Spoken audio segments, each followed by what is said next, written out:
As referências da aula são essas. Infelizmente, pouca coisa em português. A primeira me parece a mais fácil de começar os estudos. Esse assunto aqui ele é muito importante a gente conhecer. Muito, muito importante, né? Porque ele vai nos dar um racional da crise na igreja. A gente vai conseguir compreender, de alguma forma, o que está acontecendo. Porque senão a gente fica naquela superfície, né? Ai, só estão falando de árvores. Ai, não se preocupam mais com a salvação das almas. A gente fica na superfície. Na verdade, existe um mar muito profundo aqui. E me parece que a nova teologia é a chave de leitura aqui dessa situação. A teoria dele, as teorias, algumas são completamente malucas. Eu vou tentar explicar da forma mais honesta possível. Mas tem umas que a gente fala, meu Deus, não é possível, gente, que o pessoal caiu nessa. Mas eu vou tentar ser o mais honesto possível. Algumas coisas causam certa revolta, então me desculpem desde já se eu não conseguir, né? Então, os livros aqui à direita, perdão, à esquerda de vocês, né, são as referências de estudo, e os livros à direita são os livros dele. Esses que estão com asterisco, eu não li todos, eu li os trechos que me interessavam.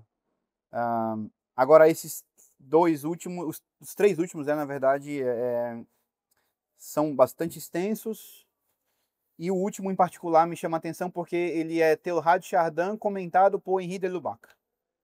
Ou seja, é a combinação aqui perfeita. O progenitor e o discípulo aqui juntos, né? Bom, queria começar a aula com um comentário aqui dele.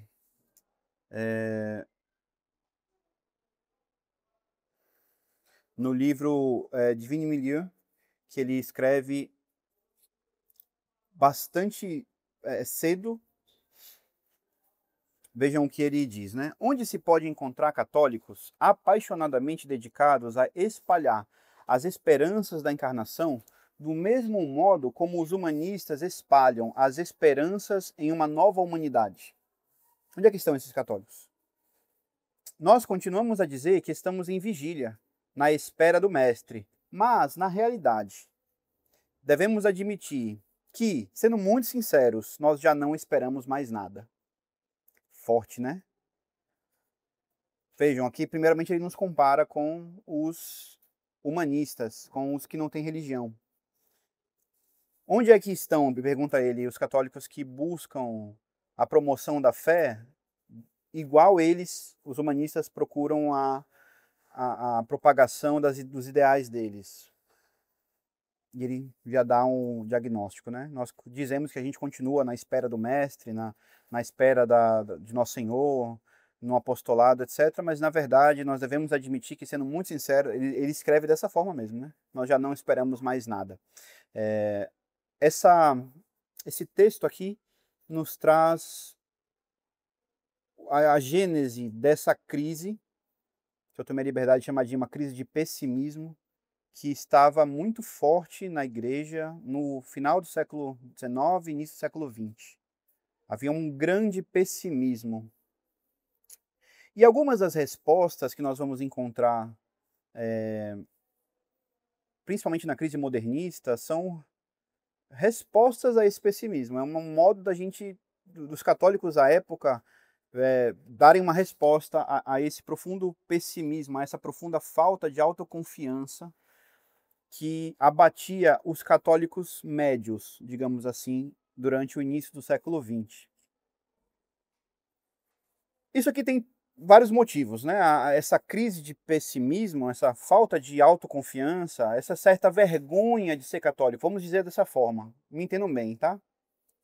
Mas essa certa vergonha de ser católico que abatia muitos católicos à época tem muitas origens.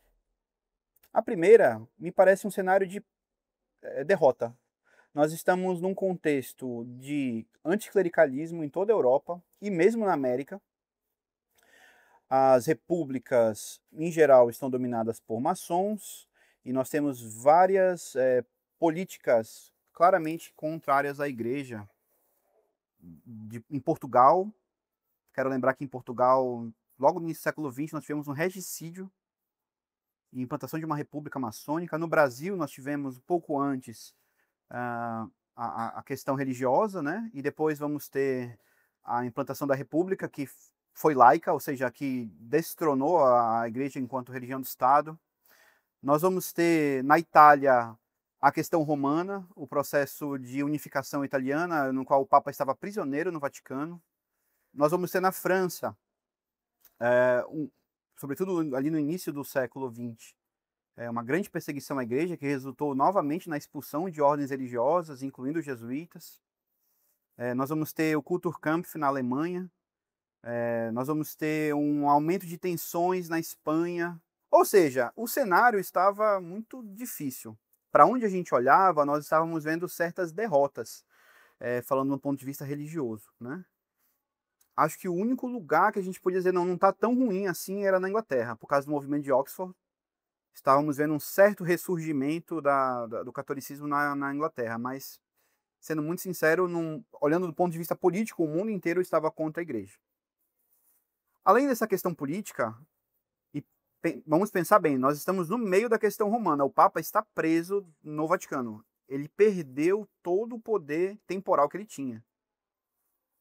Vamos nos imaginar enquanto católicos nessa época, né? Hoje, nós estamos numa crise tremenda, mas o católico médio nem sabe nada, né? As pessoas, para nós, está tudo bem, a igreja é tolerada, nós estamos vendo aumento de conversões, não há propriamente, pelo menos de modo claro, políticas contrárias à igreja, mas para um católico comum, a situação lá era muito, muito difícil, né?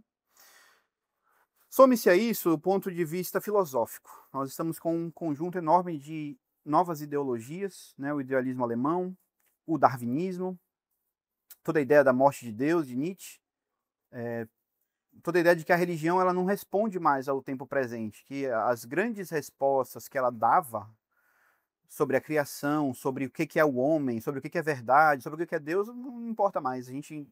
O mundo encontrou outras respostas, talvez mais atraentes, né? O darwinismo, sobretudo, foi uma grande revolução, porque destronou Deus da ideia de criação.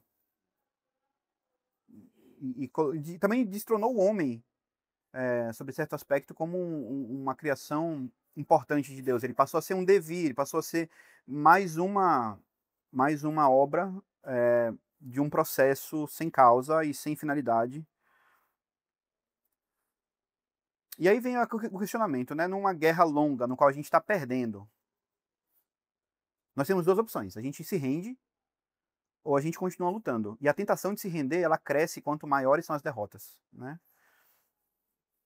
Essa foto, por exemplo, que eu coloquei aí foi uma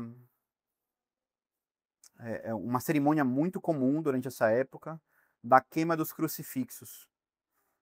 Aqui nós estamos vendo, essa aqui particularmente foi no México, né? Mas era uma coisa muito comum se colocar as imagens religiosas, ícones, imagens, crucifixos em praças públicas para queimar durante as perseguições religiosas. Essas pessoas que estão colocando os crucifixos para queimar não eram anticlericais, elas eram religiosas. Isso era um ato de humilhação. Você levar o seu objeto de culto para ser queimado era um ato de coação e humilhação estatal. Então vejam, o cenário não era nada bom, né? O pessimismo que havia não era de se espantar, né? Então, nesse contexto, nós temos essa guerra muito difícil entre a igreja e o mundo, vamos colocar nesses termos, e há novamente essas duas tendências, né? A gente para de lutar, se rende, tenta assinar um acordo de paz ou continua na luta. Pensando de um ponto de vista histórico, não é novidade, a igreja está em guerras que parece estar perdendo. Na verdade, toda a história da igreja foi um conjunto de guerras no qual pareciam derrotas. E no fim ela saiu vitoriosa, né? No entanto, talvez pela magnitude dessas ideologias, se teve essa tendência em tentar, mais do que antes, uma adaptação aos tempos. Ou seja, assinar um acordo de paz e terminar a guerra com o mundo. Era uma guerra muito difícil com o mundo, né?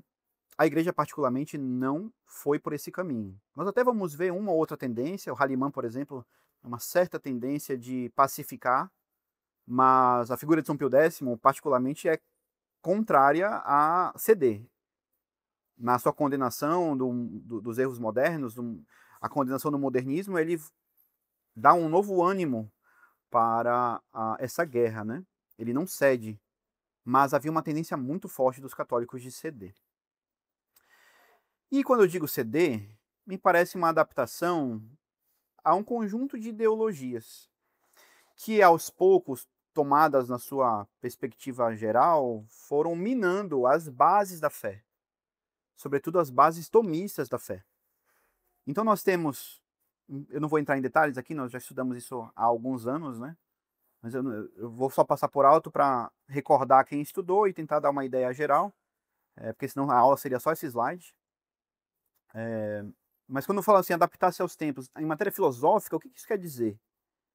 Porque faz-se necessário conformar o pensamento à realidade diante de tantas mudanças. Como é que a gente permanece com fé nesse meio de confusão? E aí nós vamos ter uma corrente com vários elos, né, que vem desde as heresias medievais. Se a gente for pensar, a origem realmente é muito anterior, né, mas começa a ganhar notoriedade nas heresias medievais, passa por Lutero, Kant, Hegel, Schleiermacher, vai passando pelos grandes nomes aqui da filosofia, até chegar no grande pai do modernismo, que é Bergson, que é também o grande professor de Chardin, né? Então, em Lutero, nós vamos ver essa egologia, ou seja, eu estou no centro da revelação, digamos assim, eu decido, ou melhor, não seria eu decido, mas o Espírito Santo fala diretamente comigo. Eu não preciso da igreja, eu não preciso dos sacramentos, eu não preciso de mediadores. Eu tenho um acesso imediato à graça, sem a necessidade da igreja. Esse foi o primeiro grande golpe ao qual havia essa tentação de adaptar-se. O segundo grande golpe é o imanentismo de Kant, que nós chamamos de ignorantismo. Na prática, isso nega a inteligibilidade da realidade, ou seja, a nossa capacidade de conhecer a realidade. Certo? Resumindo muito, o ponto de Kant é esse: nós não conseguimos conhecer a realidade, nós conhecemos apenas os fenômenos.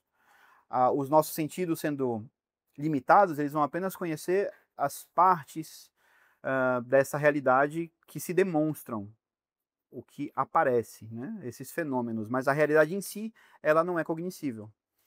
E isso faz com que a ideia de verdade fique muito fragilizada.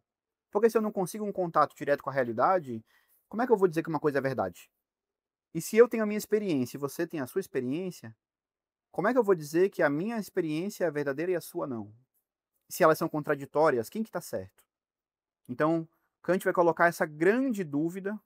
Claro, ele não fez isso sozinho, né? Aqui Descartes teve uma importância muito grande também. Mas essa grande dúvida na realidade, a realidade até existe, mas eu não consigo acessá-la. Depois nós vamos um certo historicismo de Hegel, que vai colocar que a realidade, ou melhor, a compreensão da realidade, ela varia de acordo com o período histórico. E ela é como se diz hoje, né, uma construção social, que varia de tempo em tempo e obedece a certas regras sociais daquele tempo. Hegel, no fim das contas, aqui para o nosso interesse, né, ele vai negar a estabilidade do ser, que uma coisa pode ser e não ser ao mesmo tempo. Para Hegel, na verdade, não existe o ser, existe o vir a ser, o devir, que é o que vai se tornar. Aqui vejam já o início da ideia evolucionista. A coisa ela não é, ela está se tornando, ou ela vai se tornar, ela virá a ser a coisa. Aqui tem um germe que depois vai ser aproveitado por Bergson, Blondel e, sobretudo, Chardin. Depois nós vamos para a ideia da religião da consciência, que é uma consequência. Vocês percebam que esses elos eles se unem, um sendo consequência do outro. Se eu não me coloco no centro, se eu preciso da igreja, se eu não preciso mais da igreja, como Lutero postulou, então no fim das contas todo aquele construto, todo aquele conjunto de dogmas é uma visão da realidade. Não é a realidade inteira. Se eu sou o centro, se eu recebo a revelação diretamente, e não tem ninguém que possa legislar sobre o que é verdadeiro e o que é falso, no fim das contas, porque tudo depende da interpretação, claramente a realidade ela não pode ser acessada de maneira direta. Kant. Se não pode, então claramente ela é influenciada pelo contexto histórico, Hegel. E assim nós vamos traçando uma espécie de corrente, né? Ah, que no fim das contas é a questão a qual havia essa tentação de adaptar-se tão forte no movimento modernista. Schleiermacher ele já vai colocar essa subjetividade como o germe da religião. Ou seja, a experiência que eu tenho, ela é a realidade propriamente falando de Deus, depende da minha experiência interior, particular. E não só isso, o código moral que a religião impõe depende da minha consciência. Ou seja, destrona-se Deus, entroniza-se a consciência. A consciência humana fica como a grande mediadora entre Deus e nós, entre uma verdade sobrenatural e nós.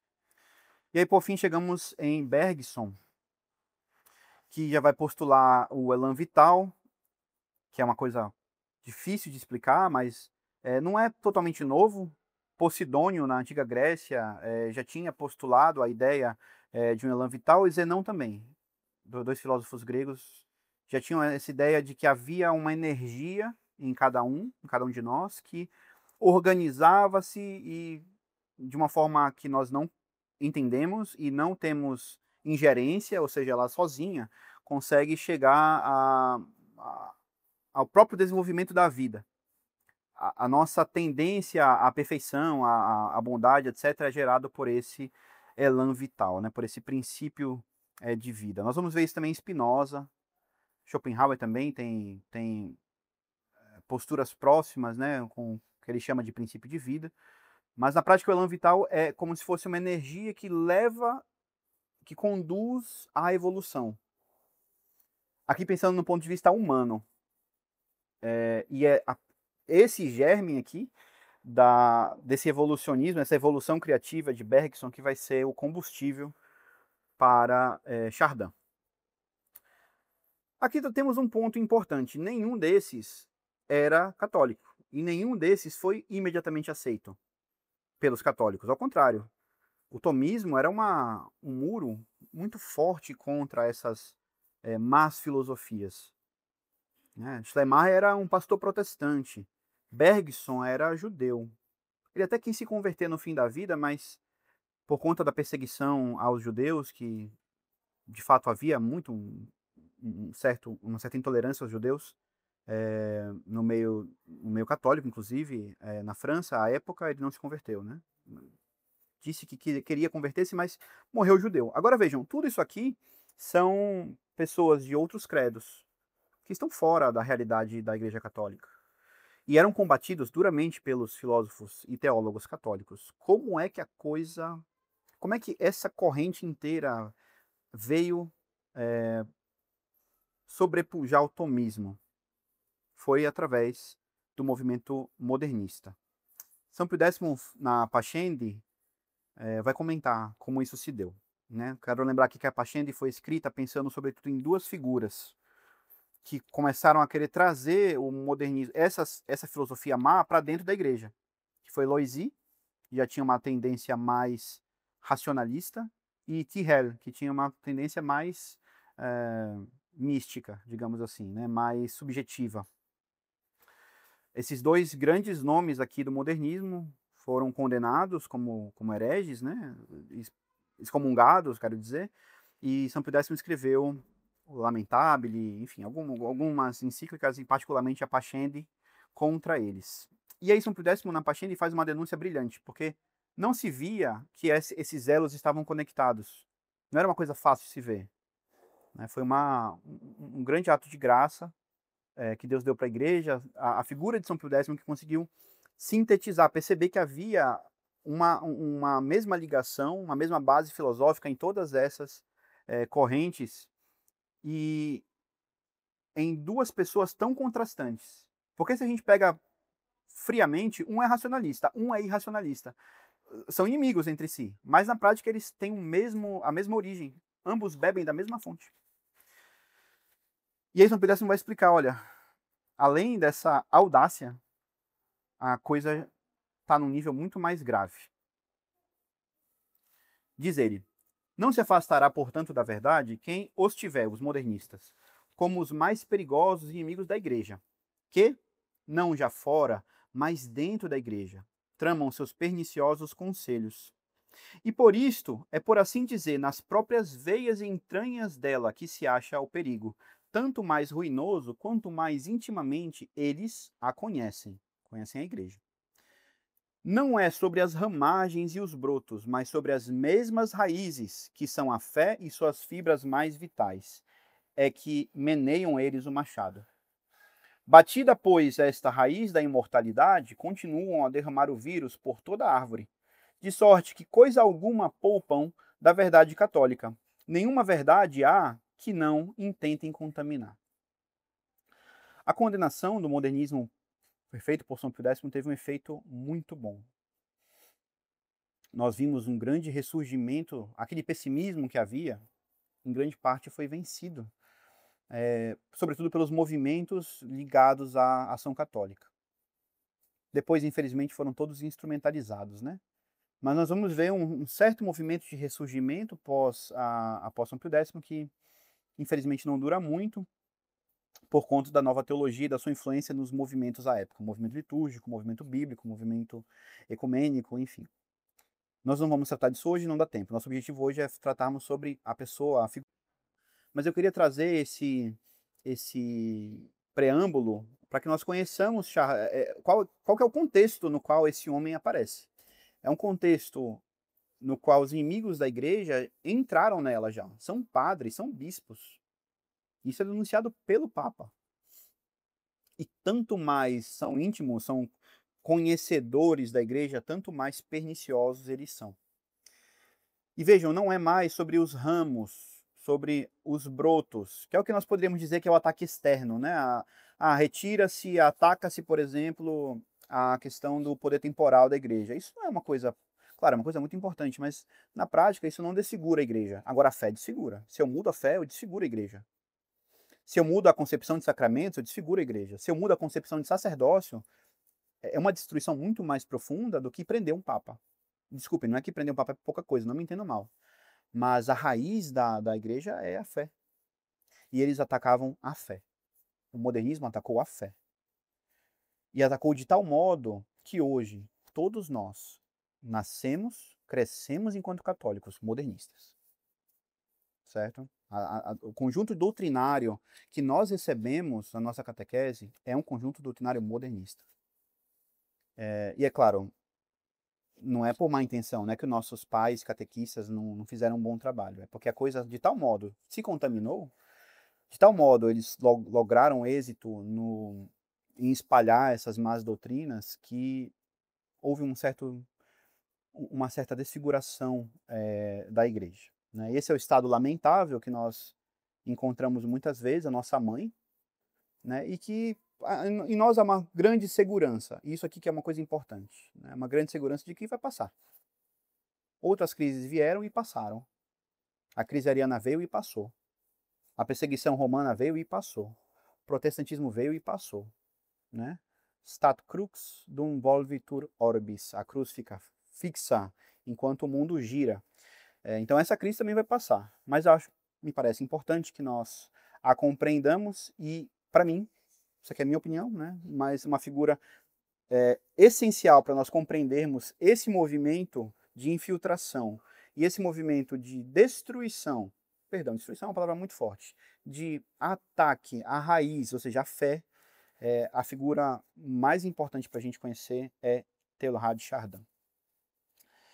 Ele nasceu em 1881, numa família católica, logo foi para um colégio jesuíta, e pouco tempo depois ficou no seminário deles em Montreux, na França.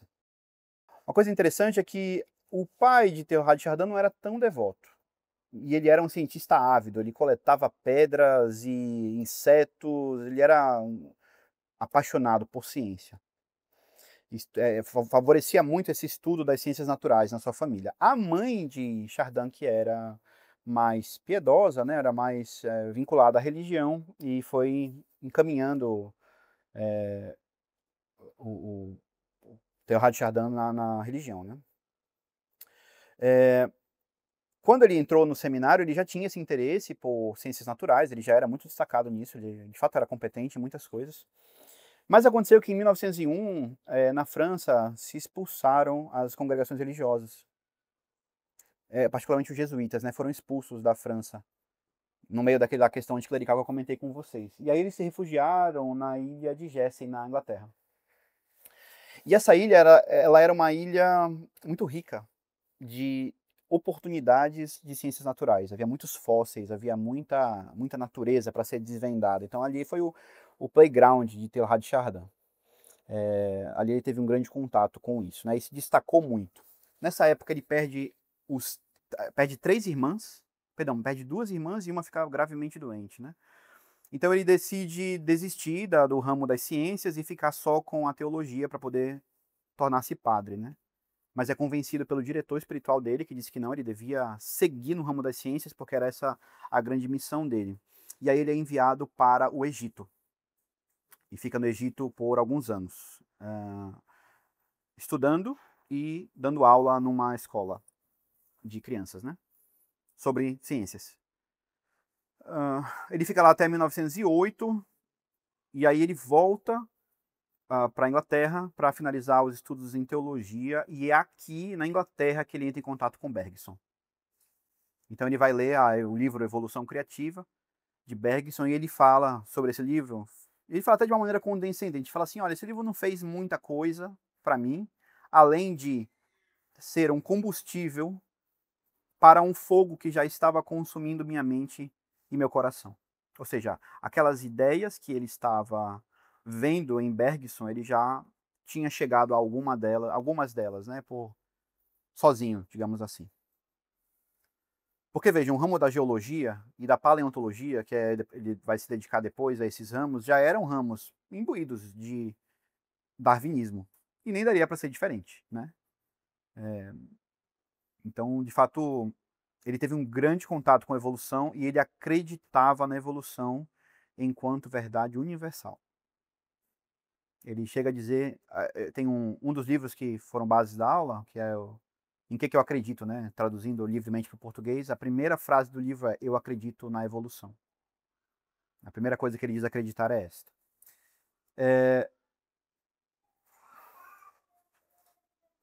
Ele foi ordenado padre em 1911, e aí ficou dedicado ao estudo da geologia e da paleontologia, inclusive conseguindo grandes coisas. Ele, por exemplo, foi junto com um outro paleontólogo, ele descobriu a caverna na Espanha, não vou me lembrar o nome agora, que é que tem a pintura rupestre mais antiga de todas.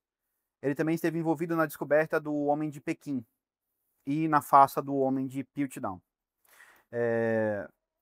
Nós não sabemos o envolvimento dele na faça, então eu não vou fazer ilação nenhuma com relação a ele, né? Mas, para quem não conhece, essa história foi uma bomba à época, porque se estava em busca desse elo perdido entre, enfim, na escala evolutiva dos homens, né? E encontrou-se uma ossada que era o elo perfeito, era o elo que ia unir a corrente ali dos hominídeos, dos australopitecos, para com o homo, né, com os homens. Então foi uma coisa tremenda, né? Depois se descobriu que era uma face, era um crânio humano de menos de 500 anos, com uma mandíbula de orangotango, dentes de macaco e outros ossos de elefantes, de hipopótamos, tudo misturado ali. E aí se construiu com os fragmentos esse crânio, né? E a partir dele se fez toda a montagem do Homem de Piltdown, né? Ou também chamado Homem de Sussex, que é onde foi descoberto o fóssil pela equipe que Teilhard de Chardin participava. Não sabemos quanto ele esteve envolvido na coisa, tá? Mas só para compreender, ele foi uma pessoa de importância no ramo da paleontologia. Bastante importância.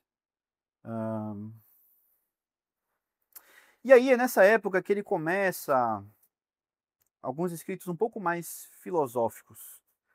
Chardin tem uma escrita extremamente agradável. Ele é um poeta que faz algumas pequenas digressões muito, assim, com valor artístico, sabe? Não estou elogiando, tá? Não leiam.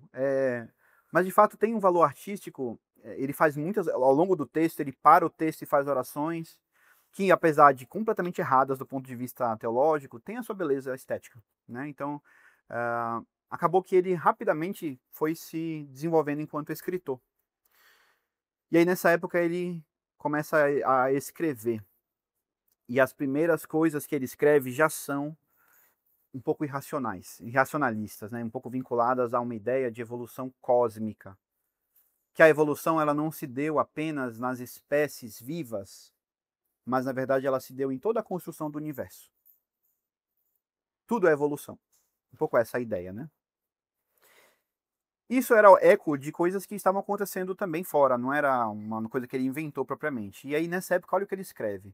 Pode-se dizer que uma forma de religião, até então desconhecida, está germinando gradualmente no coração do homem moderno, no sulco aberto pela ideia da evolução. Que de fato havia o evolucionismo era quase uma religião nova, de tão profundo que abalou os espíritos à época, né? E olha o que ele completa. Longe de sentir minha fé perturbada por uma mudança tão profunda, é com esperança transbordante que acolho o surgimento dessa nova mística e profetizo o seu triunfo inevitável. Olha que tremendo. Padre católico. Ou seja, essa nova religião evolucionista, não só acolhida enquanto mística, mas ele profetiza que ela terá um triunfo inevitável. Muito bem. Ele continua seus estudos em paleontologia até a Primeira Guerra Mundial. Chega a Primeira Guerra Mundial, por conta da situação na França, os padres foram mandados para o fronte. Normalmente os padres eram feitos como capelães, né? Mas na França não foi assim, eles foram para o fronte. Foram para a batalha mesmo, né? E Chardin foi junto com, salvo engano, marroquinos, que havia várias colônias francesas, ele ficou homem de maca, né? E engraçado, foi na guerra, foi na Primeira Guerra Mundial, enquanto o carregador de maca que ele diz: a guerra para mim foi um encontro. 3 pontos, com o absoluto. É o estilo de escrita dele. Dessa época ele fala que todo o dualismo, ou seja, toda a ideia de espírito e matéria, de bem e mal, de Deus, criador e criatura, todo esse dualismo desapareceu. Matéria e energia não são mais duas coisas, mas dois aspectos da mesma coisa. O rosto do universo apareceu diante de mim. Todo o universo está vivo. O divino se mostra na matéria, na energia aos olhos de todos. Ou seja, é completamente apóstata já. Isso estamos falando dele em 1916, 17. Diga. Tem algum registro de participação em iniciação secreta? Não, nós não temos. Há muitos boatos, né? Vinculados a Chardin, nós temos muitos boatos. Sim. Mas pelos escritos que nós temos, a guerra foi só um elemento. A experiência dele no Egito foi mais profunda. Eu acredito que tenha mais a ver com isso. Mas enfim, é só mesmo uma opinião. Após a guerra, ele ficou como professor universitário na França, mas logo em 1925 ele foi proibido de continuar dando aula, porque ele estava falando muita coisa perigosa para a fé. E quem proibiu ele foi o prepósito da Companhia de Jesus, ou seja, o superior geral da congregação da Companhia de Jesus destituiu ele da docência, né? Ele não podia mais dar aula por conta das doutrinas heterodoxas dele. Ele foi exilado então para a China, onde ele ficou até ser expulso de novo. Então ele foi expulso da França para a China e da China expulsaram ele de novo. E da China ele foi expulso por ser evolucionista e comunista. Quero lembrar a todos que a China estava sob o regime à época. Talvez fosse comunista demais, até para os comunistas. Enfim, a maior parte dos escritos dele, isso aqui é uma coisa muito clássica da crise modernista. Os escritos se espalhavam com uma velocidade incrível, mas sempre em manuscritos, nunca em livros publicados, porque à época todos os livros publicados precisavam passar pela censura eclesiástica, precisavam de um censor, precisavam de um imprimatur, sobretudo quando eram escritos por religiosos. Ele submeteu várias vezes os livros dele para aprovação religiosa e nunca conseguiu, nunca davam. Pelo contrário, sempre o proibiam de publicar. Então se espalhavam os manuscritos de Chardin. Aqui, principalmente dois, o Divine Milieu e o Phenomenon of Man. Desculpem, não saberia como é a tradução. Acho que é Fenômeno do Homem e o Divino Meio. Deve ser esses os nomes dos escritos dele em língua portuguesa, né? Esses dois foram os grandes livros, porque eles condensam a doutrina de Chardin, né? Então eles eram espalhados pelos modernistas em modo de manuscritos e só foram realmente ser publicados em 1955, depois da morte de Chardin. E foram publicados não por companheiros da congregação, mas por leigos que tinham recebido esses manuscritos e publicaram por eles mesmos, assim não teria censura eclesiástica, né? Em 1955 publica-se, ele morre e publica-se. Em 1957 já é emitido em toda a França uma advertência para que não se permita livros dele nas bibliotecas e nem nos seminários. Em 1957 ele vai ter outra proibição e finalmente em 1962 ele vai receber um monitum do Vaticano, do Santo Ofício. O monitum dizia o seguinte: várias obras do padre Pierre Teilhard de Chardin, algumas das quais foram publicadas póstumamente, estão sendo editadas e estão ganhando muita difusão. Prescindindo de um julgamento sobre esses pontos que dizem respeito às ciências positivas, ou seja, não estou falando aqui dele enquanto cientista, é suficientemente claro que as obras acima mencionadas abundam em tais ambiguidades e, de fato, até mesmo em erros graves que ofendem a doutrina católica. Por este motivo, os eminentíssimos e reverendíssimos padres do Santo Ofício exortam a todos os ordinários, bem como os superiores dos institutos, reitores de seminários e presidentes de universidades, a proteger efetivamente as mentes, especialmente dos jovens, contra os perigos apresentados pelas obras do padre Teilhard de Chardin e seus seguidores. Dado em Roma, no Palácio Santo Ofício, no 30º dia de junho de 1962. Estamos aqui, ainda era Cardeal Ottaviani, ainda era Papa João XXIII. Nós estamos num contexto de início do concílio, né? Agora vejam só. Ele recebeu muitas censuras, foi posto ao silêncio durante toda a vida. Ele recebeu um monitum do Santo Ofício, por proibição da obra dele constar no acervo de seminários. 40 anos depois, 50, né, 60 anos depois, enfim. Teilhard de Chardin foi citado por todos os papas depois de Paulo VI, só não de João Paulo I, porque não deu tempo. Ele é sempre elogiado nas encíclicas, particularmente na Laudato Si. Ele é citado como um exemplo de padre que concilia fé e ciência. E agora, recentemente, o Vaticano fez uma série de artigos sobre ele, né, que foi como começou meu interesse em dar essa aula para vocês. O que aconteceu? Como é que pode um homem cujas obras são suficientemente claras, que abundam em ambiguidades e até erros graves, como é que este homem alcançou ser posto em encíclicas papais, referenciado por nome?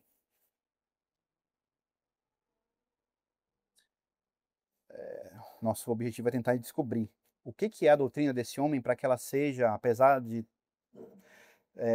alguns anos antes do concílio, perdão, no início do concílio, está proibida, e hoje dizer-se que ele vai ser beatificado.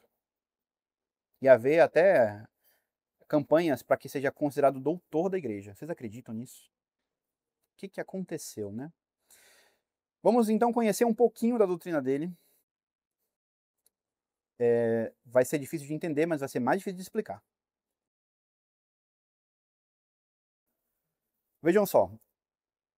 Antes da gente entrar a fundo, toda a questão do padre Chardin está a ver com a evolução, certo? A evolução, ela é uma doutrina muito difícil de conciliar. Na verdade, impossível de conciliar com a fé católica, tal como ela é postulada. Porque ela ataca diretamente alguns dogmas de fé.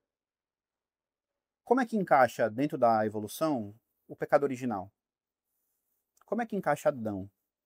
Como é que encaixa a redenção?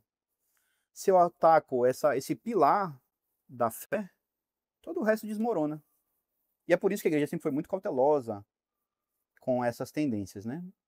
Na Humani Generis, Pio XII explica com clareza que, embora possa-se tomar alguns estudos a respeito, né, há alguns pontos filosóficos irreconciliáveis. Que o caminho de uma aproximação, digamos, da ciência, de modo algum pode ser ceder, aceitar. Eu não vou entrar, pessoal, no mérito da evolução, eu não tenho competência nenhuma para falar disso, né? Mas há certos postulados da evolução enquanto doutrina, enquanto visão filosófica, que são absolutamente incompatíveis com a fé católica. Particularmente da ideia da redenção e da ideia do para que serve a igreja. Para que serve o sacerdócio? Para que servem os sacramentos? Chardin vai tentar propor essa reconciliação, vai tentar encontrar um meio para que você possa ser evolucionista, tal como os ateus são, e católico. Mas ele não faz isso dando elementos filosóficos para compreender a evolução de outra forma. Ele faz isso atacando os dogmas católicos, alterando os dogmas católicos, alterando a filosofia católica. Ou seja, o evolucionismo foi absorvido tal como era, e a gente faz uma adaptação na fé para abraçá-lo. De tal modo que a religião, pós-Teilhard de Chardin, ela passa a ser evolucionista. Me parece, posso estar enganado e posso estar falando levianamente, mas me parece que hoje poucos, mesmo no Vaticano, não são evolucionistas, não defendem o evolucionismo. Alguns, de um ponto de vista puramente científico, tentando achar talvez alguma conciliação, não, o poligenismo resolve a questão do pecado original.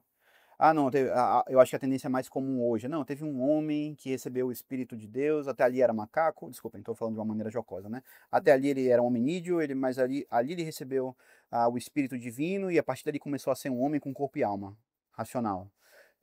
Essa é uma explicação que algumas pessoas dão. Vá lá, entende? Agora, o que Chardin fez foi muito, muito além. Ele colocou a evolução no centro da fé. Deus, Cristo, diz ele, Cristo é o Deus da evolução. Foi isso que ele fez.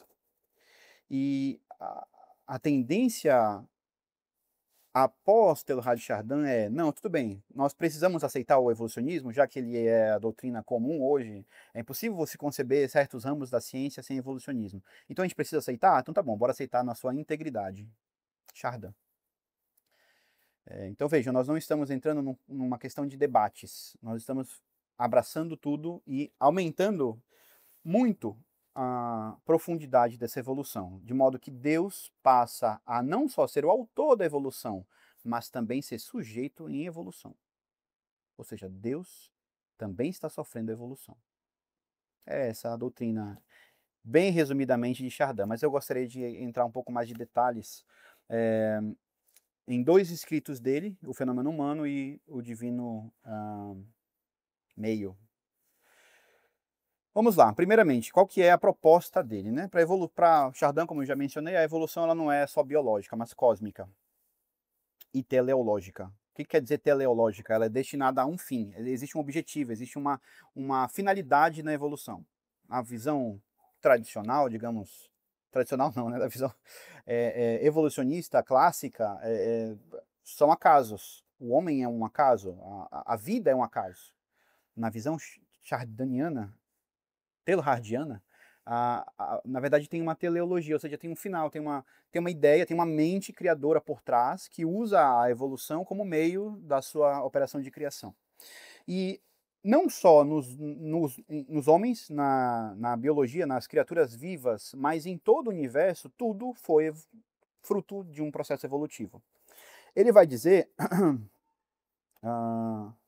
que na matéria mais ordinária até o ponto mais elevado da consciência, tudo é a mesma evolução. Ou seja, que existe apenas uma evolução desde a criação do mundo e nós somos o ápice dessa evolução. Tá certo? Então, a criação das galáxias, a criação dos planetas, depois a vida, a organização da vida, como se deu, tudo isso é um mesmo movimento evolutivo que culminou no homem. E nós vamos interromper a evolução biológica e agora passa a ser uma evolução de consciência, que ele vai chamar depois de noosfera, mas eu vou entrar já nisso. Então, nós somos, o homem, ele é a evolução que tomou consciência de si mesmo. Agora a gente sabe, né? Mas aqueles seres sem vida, os minerais, os vulcões, eles eram a mesma evolução que nós somos a mesma coisa, só que eles não tinham consciência que estavam nesse processo, nós temos. E não só temos, como podemos influenciar no processo evolutivo. Ou seja, o que vai acontecer no futuro depende de nós, tá certo? Aqui que está a sacada dele. Nós somos seres, nós somos o ápice da evolução, na visão terrardiana, né? Mas não só isso, nós somos os decisores do futuro. E o que nós fazemos agora vai decidir como é que vai ser. Se o plano de Deus vai ser feito ou não. E o que é o plano de Deus? É o ponto ômega, no qual tudo torna-se Cristo. Esta cadeira, esta mesa torna-se Cristo. Nós nos tornamos Cristo. Tudo se torna Cristo. Tudo é cristificado. Todas as criaturas são cristificadas nesse ponto ômega, que é o ápice da evolução. Então vejam só, o primeiro elemento dele é isso, a evolução ela é cósmica, ela se dá a nível atômico. A organização dos átomos, das moléculas é evolução. E aconteceu de uma forma teleológica, com uma finalidade, ou seja, foi Deus que organizou para chegarmos ao que nós somos hoje. Mas vejam só, Deus fez isso tudo para o homem. Certo? O homem é a grande obra divina. E essa grande obra divina, tudo o que existe foi preparado para a gente. Não dá para ver direito, né? Mas nessa imagem tá as etapas. Aqui embaixo, ó, aqui é o tempo e aqui é o nível de consciência. A ideia dele, a forma como ele organizou, chama-se lei da complexidade consciência. Os modernistas adoram inventar e juntar palavras, né? Então é a lei da complexidade de consciência. A ideia basicamente é o seguinte: a evolução ela sempre aumenta em complexidade. Ou seja, sempre nós temos criaturas, seres mais complexos que os anteriores. E o que aumenta em complexidade aumenta também em nível de consciência. Então, inicialmente nós temos a criação, depois nós vamos ter a criação do universo apto à vida, que se chama de cosmogênese. Em um momento vai vir a vida, por ação evolutiva, certo? Tudo aqui nós estamos falando da evolução darwiniana, nos milhares, milhões, bilhões de anos, tal como é postulado lá. A diferença propriamente é a intencionalidade, né? Que existe um Deus por trás que está usando da evolução para chegar lá.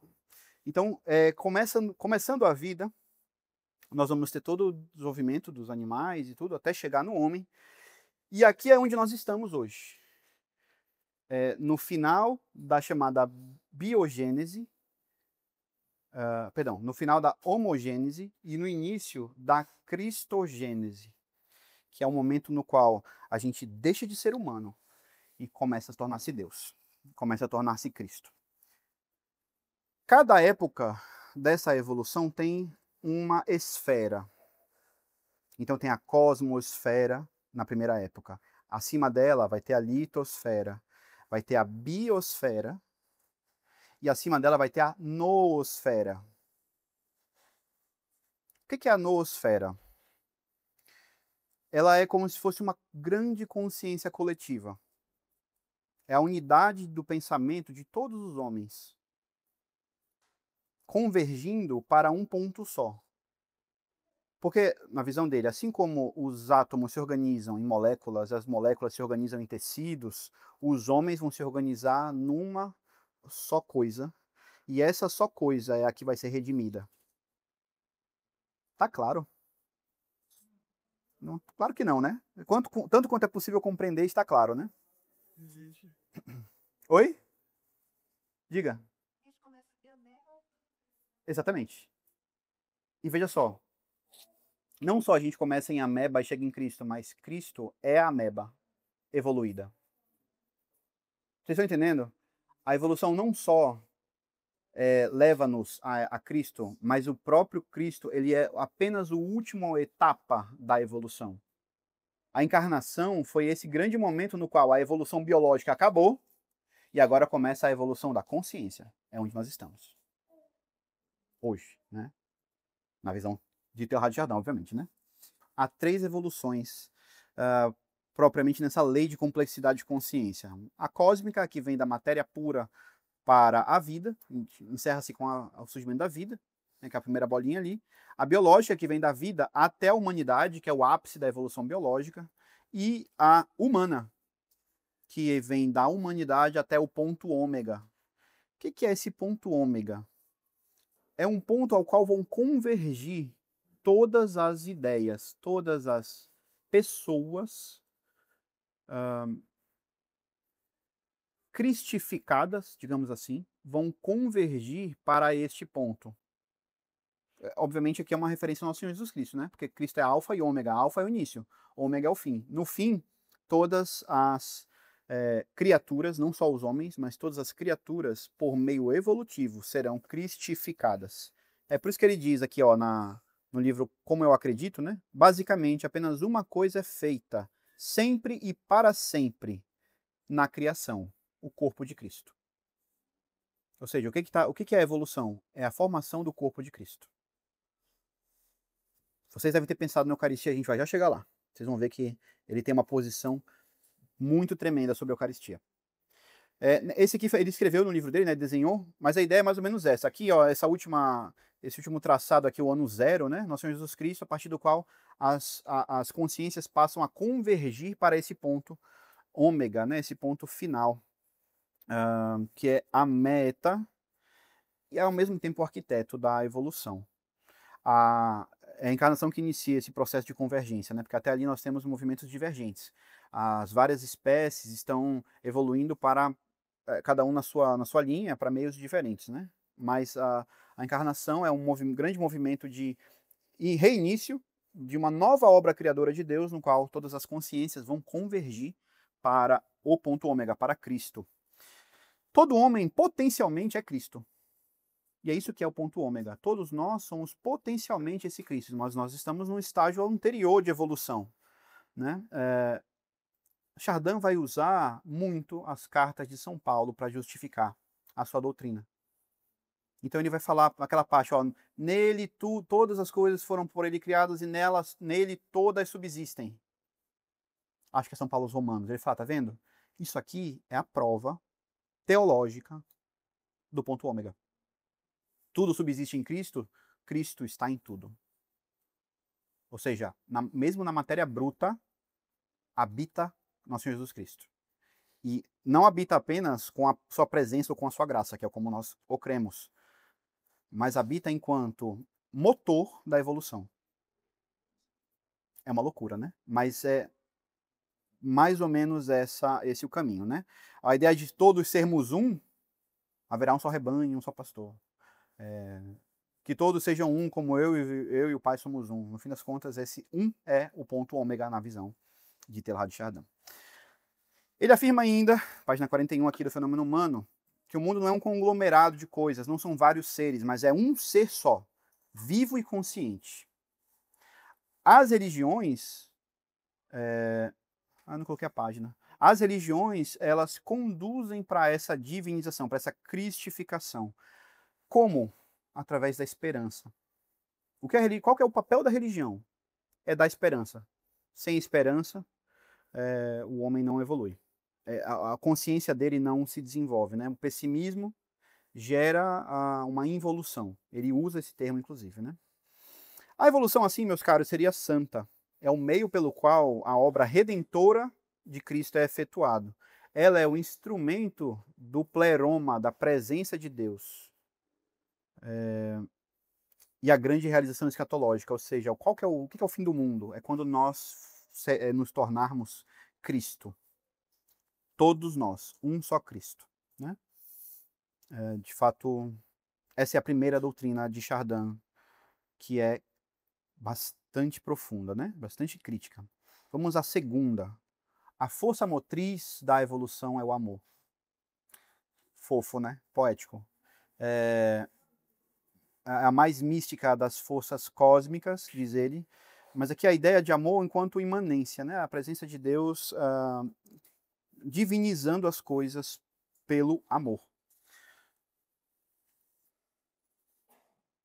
Isso aqui vai ter uma influência profundíssima posteriormente na ideia de por que a gente ama os outros, por que o cristão tem que amar, por que Cristo se encarnou. É para mostrar o amor às criaturas. Porque é o amor que evolui. E Deus quer que todos nós sejamos Cristos. Então ele ama todos. Todos, todos, todos.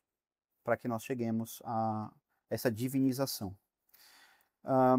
No Divino Momento, enfim, no Divino Meio, perdão, ele vai comentar sobre essa divinização das ações humanas, né? Comenta como o homem moderno ele vive num certo contexto de ansiedade, porque o trabalho dele não possibilita que ele reze, que ele se entregue para a vida de oração. Então ele precisa encontrar no trabalho a santificação. E ele vai defender essa ideia, não, no trabalho você reza. Ao trabalhar você se santifica, você reza, né? Olha que frase interessante dele, né, na página 66. Nada aqui embaixo é profano ao que sabe como ver. Ou seja, uma negação do mal. Não há nada, não há objetivamente nada de mal. O pecado não existe. Na prática, a consequência dessa doutrina é essa, né? Se basta a mudança de perspectiva para nada ser profano, nada ser mal, profano nem é mal, né? Profano é até antes que mal. Profano é uma coisa que não é sagrada. O que ele está dizendo? Que tudo é sagrado se for visto da maneira certa, mesmo o pecado. Toda a realidade está vestida de Cristo. Amictum Christi. Ou seja, Cristo veste, ele é a alma do universo. Aqui nós vamos entender esse frenesi moderno pelas criaturas, pelas plantas e pelos animais. É porque tudo, no fim das contas, é cristificado. É o Espírito de Cristo que está na Amazônia. A Amazônia sofre as dores do parto, é Cristo que está sofrendo lá. E é por isso que há uma profunda conversão, um redirecionamento ecológico na igreja atualmente, né? Não vou entrar no mérito de quem está propondo, né? Mas em grande parte a ideia de Chardin de que toda a humanidade está, perdão, toda a criatura está vestida de Cristo, que Cristo é a alma, é a forma de toda a matéria, de todo o universo. É aqui que está o grande elemento de panteísmo, propriamente falando de Chardin. Tudo, no fim das contas, é Deus. O que não é Deus, vai ser. Então a gente deve favorecer que se torne Deus, né? Ele chama isso de pancristificação. Ou seja, tudo é cristificado pela evolução. E Cristo é o Deus da evolução. As referências estão todas aí, né? O mesmo Cristo também, de certo modo, evolui, enquanto conduz a matéria ao ponto ômega, pois ele ainda está se encarnando. Para Chardin, tanto a encarnação quanto a criação não finalizaram. Não foram operações na época. A gente, por exemplo, ao considerar o dogma da encarnação, a gente entende que a encarnação aconteceu após a anunciação, imediatamente, acabou. Né? Foi um evento histórico. Chardin fala que nós não devemos olhar para Cristo 2000 anos atrás. Ele ainda está se encarnando. Exatamente. A mesma coisa se dá a respeito da criação. Nós concordamos que há uma operação criativa de Deus contínua. Toda alma é criada por Deus. Não existe um espaço onde as almas estão lá só esperando, né? Ô, minha vez, e vai. As almas são todas criadas por Deus no ato da concepção. Então, de fato, Deus ainda cria. Mas aqui a ideia não é essa criação da alma. E sim o modo como as coisas vão se desenvolvendo na história. E vejam, para um evolucionista, nós falarmos de 100 mil anos é muito pouco. A escala de trabalho dele são milhões de anos. Deus está em um processo perene de criação através de uma energia que nos atrai a Ele.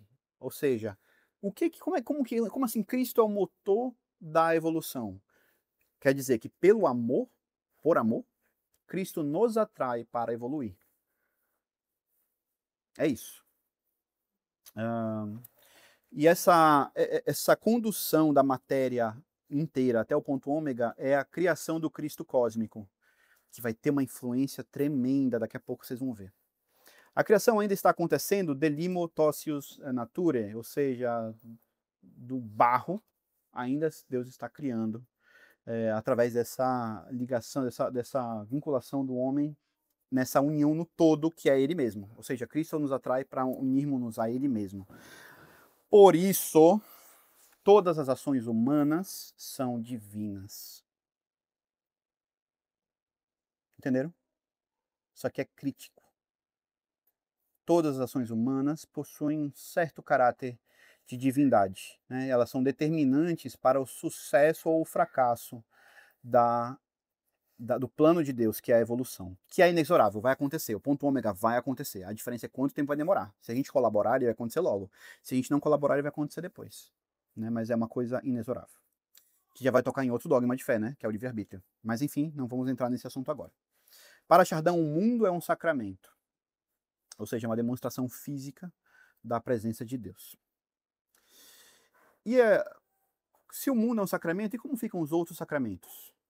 Há um sacramento em particular que é o grande sacramento para Chardin, que é a Eucaristia. E aqui é o ponto mais delicado, me parece, da doutrina dele. Porque para Chardin, todas as comunhões são uma só comunhão. E ele justifica na ideia de que só existe um Cristo. Nós concordamos, todas as Eucaristias são uma só, certo? Toda hóstia é o mesmo Cristo, mas ele vai mais além. Todos os homens que comungaram no passado, que comungam hoje, que vão comungar no futuro, fazem a mesma comunhão. Não é que eles recebem o mesmo Cristo, mas é que eles recebem a mesma comunhão. Ou seja, a experiência com Deus é a mesma em todos. O que isso quer dizer? Quer dizer que as espécies sacramentais, ou seja, o corpo de Cristo, a hóstia consagrada, elas são formadas pela totalidade do mundo, porque a comunhão é o quê? É a união, não é? Vocês estão entendendo? Quando a gente comunga, a gente se une a Cristo. Mas se eu, quando comungo, me uno à comunhão de todos os homens, eu me uno a eles também. Então a comunhão, a Eucaristia, mais do que uma comunhão com Deus, é uma comunhão com todos os homens. Ou seja, nós não comungamos propriamente um corpo de Cristo nascido de Maria. Nós comungamos o Cristo cósmico, no qual todos nós estamos presentes, abstraídos nele. Ou seja, nós comungamos uns aos outros. Eu imagino que vocês já tenham conseguido chegar às conclusões disso. É por isso que não se tem devoção eucarística. É por isso que se mantém a Eucaristia como essa grande ceia, esse grande banquete. É por isso que se mudou a missa. É por isso que se fez. A gente observa as pessoas comungando no chão, passando a hóstia da mão para o outro, porque aquilo não é propriamente o corpo de um Deus. É nós, é o símbolo de nós, da totalidade do gênero humano. Então vejam, são para nós loucuras, né? A gente vai vendo assim, meu Deus, é uma coisa mais louca que a outra. Diga. Comungar ao mesmo tempo e tem que comungar na missa. Ou seja, você não. A ideia de comunhão ela tem que ser o pão que foi consagrado na missa e não o que estava no sacrário. Por quê? Porque mais do que o corpo de Cristo, aquela hóstia é o símbolo da nossa comunhão. Isso tudo vem de Chardin. Certo? É uma refeição fraterna. Nós comungamos o corpo místico de Cristo, elevado a essa ideia de corpo cósmico. Na verdade, nós comungamos todas as criaturas.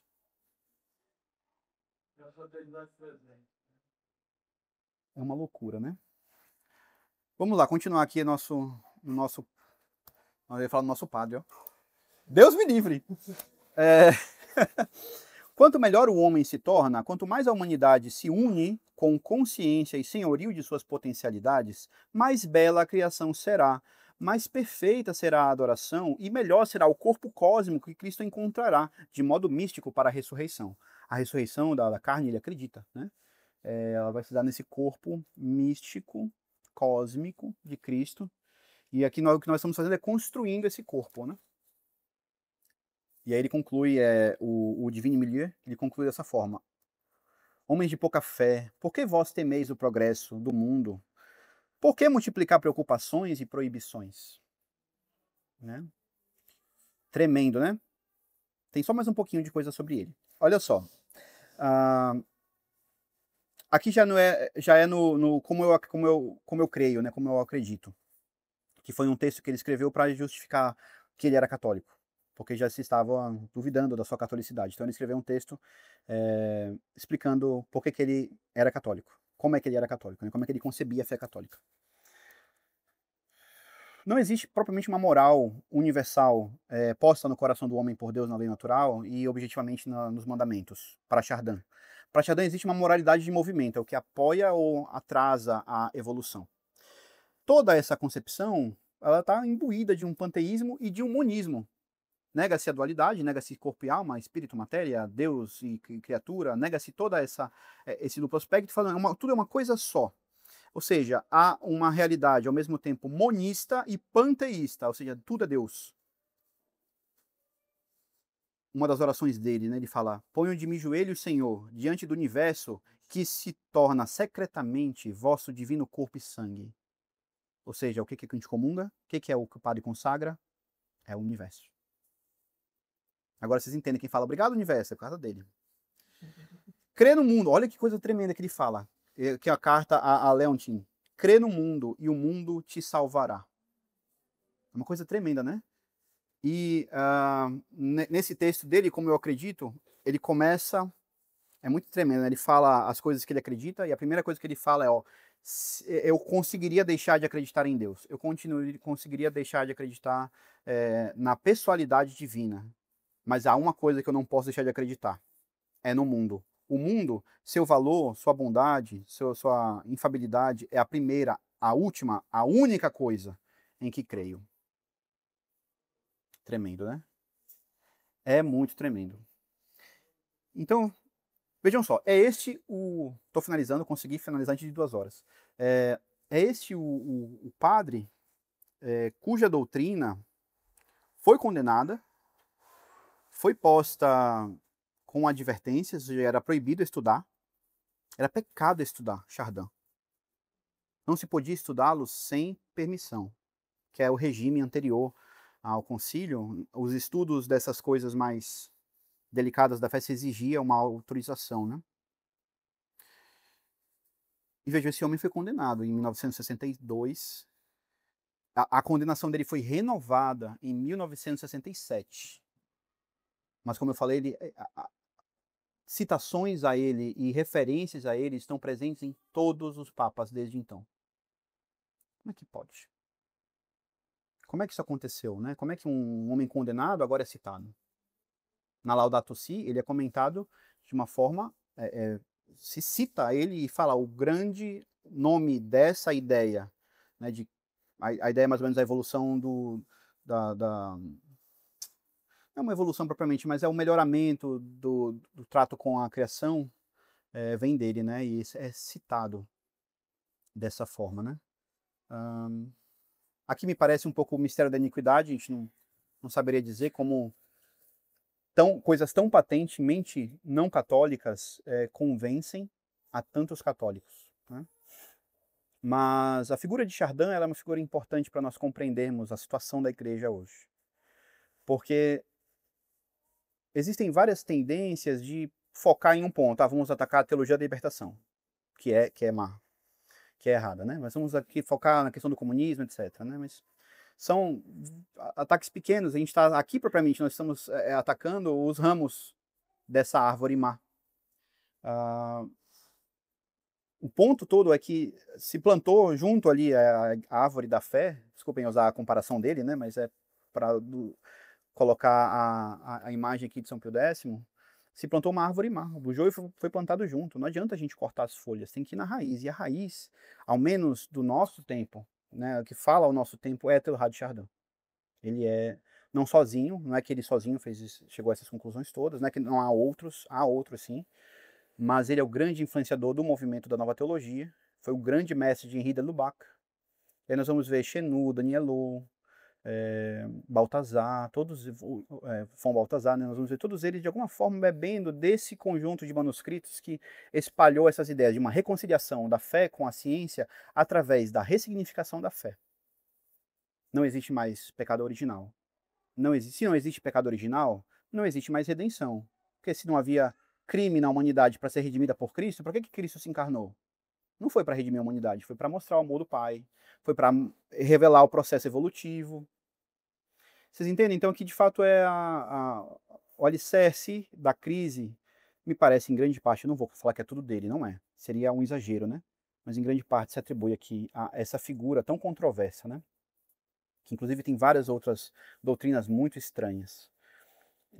Uma que me ocorre agora é a respeito do celibato, né? Ele diz que é impossível um homem de fé viver sem o ente feminino. Ou seja, no fim das contas, é um ataque ao celibato, né? Apesar de nós não termos nenhuma referência, não há nenhuma história a respeito dele, nesse sentido, né? Há alguns boatos, né? Parece que Chardin era possesso. Ele falava sempre de uma bola de luz que o acompanhava em todo lugar, né? Mas, enfim, outro boato. Se era, se não era, aqui eu já comento a modo anedótico, né?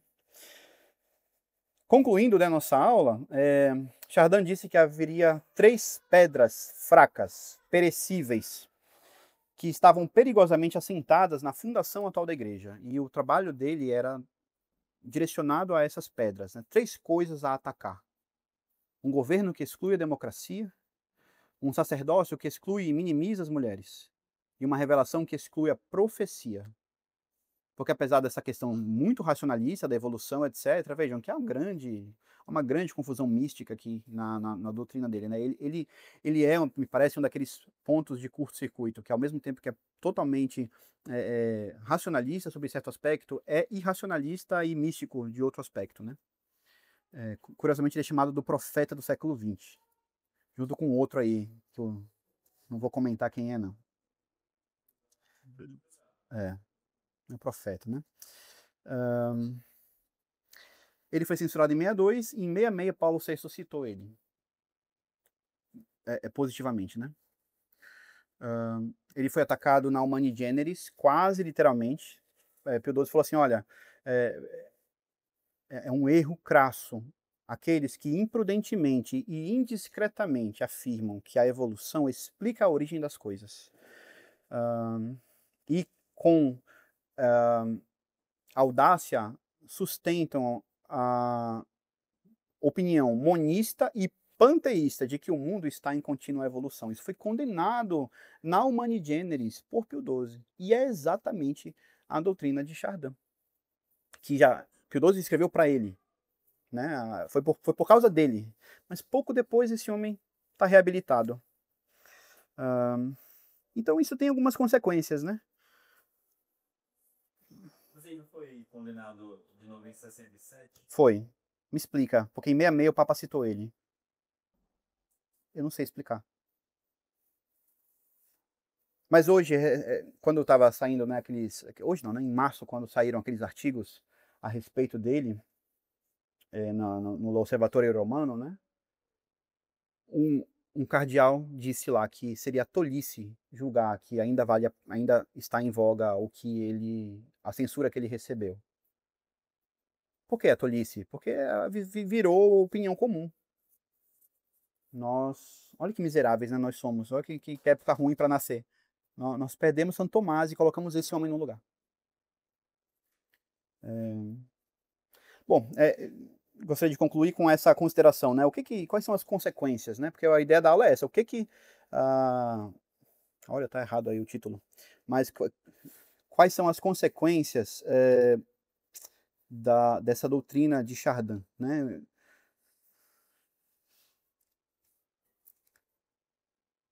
Primeiramente, há uma perda da identidade do sacerdócio.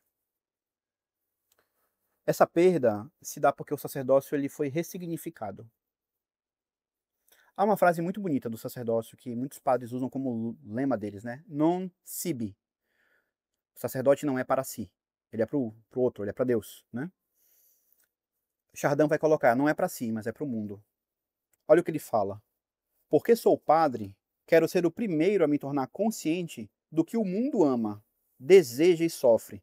Quero ser o primeiro a procurar, a criar empatia e a sofrer. O primeiro a me sacrificar para tornar-me mais humano e mais defensor da terra que os servos do mundo. O padre não deve viver para si, mas para o mundo. Olha que loucura, né? Não é para Deus que o padre tem que viver? E aqui nós temos essa perda da identidade, porque por que que precisa? Olha quantos sacrifícios o padre faz.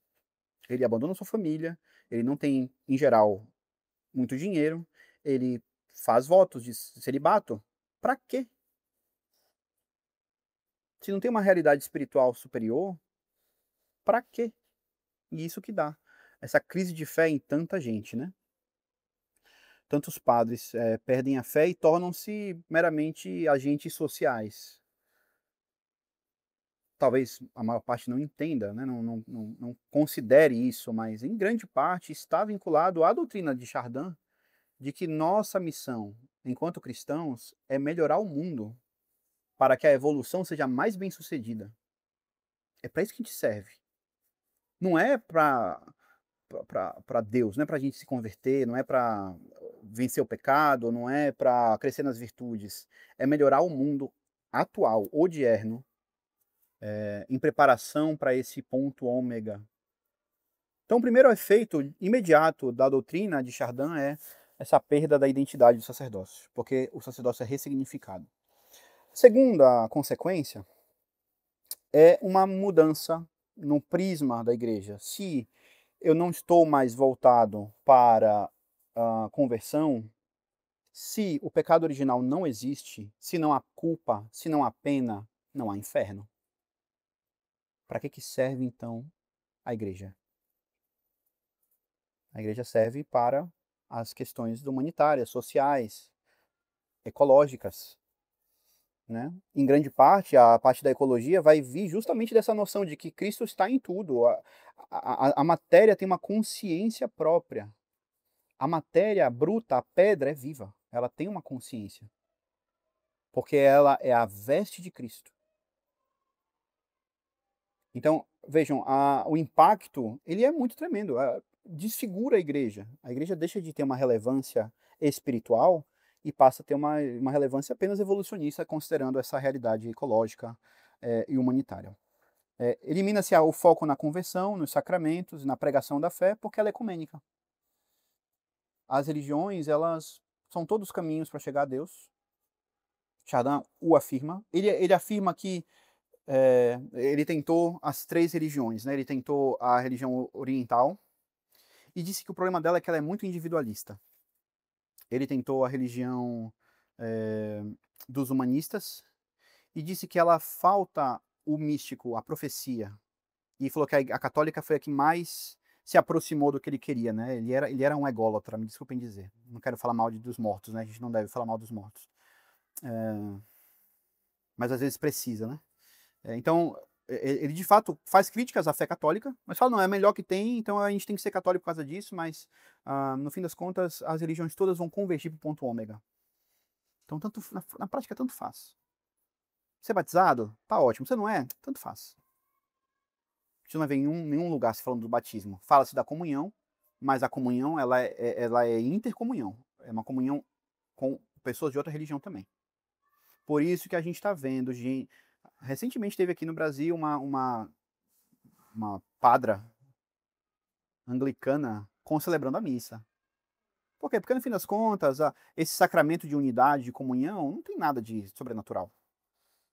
Em Chardin é só pão, que é um sacramento, sim, uma realidade espiritual, sim, mas não do corpo de Cristo, que deve ser adorado, que deve ser, enfim, que é o nosso remédio para a gente, enfim, nós termos a nossa conversão mais profunda. Não, não é isso. O objetivo é essa cristificação da humanidade e nós devemos ser agentes de transformação social. Porque é isso que vai preparar o mundo para o ponto ômega. Ou seja, é uma fé ecumênica e é uma fé mística de profecias e desse chamado, dessa força de atração que o ponto ômega tem para conosco. É como se fosse um ponto gravitacional, ele nos atrai. Ele quer ser realizado. Cristo quer tornar-se cósmico. É uma grosseria, né? Me desculpem. Mas é um pouco isso. Essa razão também pela qual hoje há tão frequentemente essas ideias massificadas, porque a noosfera, que eu mencionei lá no começo da aula, ela pressupõe uma consciência coletiva. A gente mais ou menos pensar todo mundo do mesmo jeito. E não há tolerância para quem pensa diferente. Os intolerantes não merecem tolerância, né? Por isso que essas ideias woke que a gente tem hoje em dia, né, de feminismo, enfim, uma questão ecológica muito profunda, a questão de gênero, enfim, elas são tão fortes nessa corrente que segue Chardin, porque na prática a gente precisa criar uma consciência universal, una, e qual que é o grande perigo? Quem são os grandes inimigos dessa noosfera? São os que são contra ela. Os inimigos da liberdade são os grandes inimigos, né? Dessa liberdade de pensamento, aí, de que a gente pode pensar ou ser o que a gente quiser. Esse é o grande perigo, né? Então é uma ideia coletiva. Chardin pendia muito para o fascismo, elogiava inclusive o fascismo, mas aqui eu não digo isso para detratá-lo, mas sim para compreender que ele tinha essa ideia coletiva. Acima de tudo, o que importa é o conjunto, não é o indivíduo. Salvação pessoal, isso não existe. Né? Sacramentos, o sacramento ele serve para a cristificação do universo, não para a sua salvação. É uma reinterpretação de toda a fé, né? E no fim, por fim, né, essa igreja teilhardiana, ela é colegial. Ela não tem mais a figura de autoridade, se ataca a autoridade, né? Porque ela é profética, ou seja, a comunicação é direta e democrática. Aquelas 3 pedras que ele falou que ainda existiam, que precisavam ser atacadas, efetivamente foram. O governo que exclui a democracia foi substituído por uma igreja colegial, em grande parte, né? Oi? Sinodal, eu não queria dizer, mas é isso mesmo, né? Um sacerdócio que exclui a mulher, não corta não essa parte, essa que eu falei sim, né? O sacerdócio que exclui e minimiza a mulher foi colocado por esse sacerdócio comum, né? Por essa ideia de que todos nós somos de alguma forma sacerdotes. Há uma cena da vida de Chardin que é muito dá para compreender muito a ideia dele. Ele estava na China e não tinha pão nem vinho.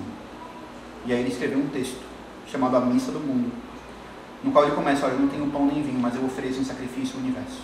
Eu ofereço as estrelas, eu ofereço toda a humanidade como oferta de oblação. Ele faz algumas parafrases do texto da missa. Né, justamente nessa ideia de, olha, o sacerdócio na prática é um ministro que está à frente, mas não é que ele é diferente de nós. No fim das contas, a democracia venceu, né?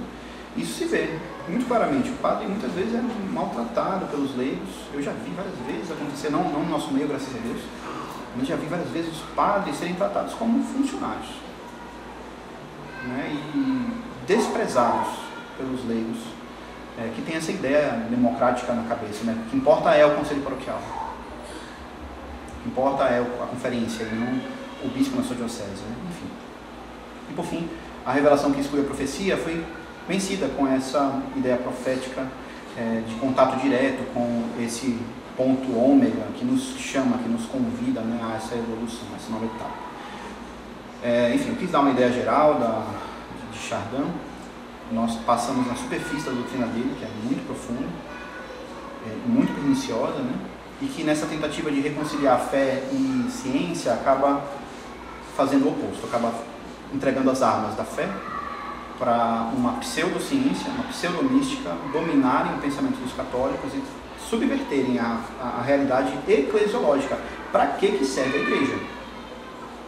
Para que serve a igreja? A igreja serve para a salvação das almas, em primeiro lugar. É claro que as dependências, as dificuldades humanas devem ser olhadas pela igreja também. A questão social da igreja não é uma coisa nova.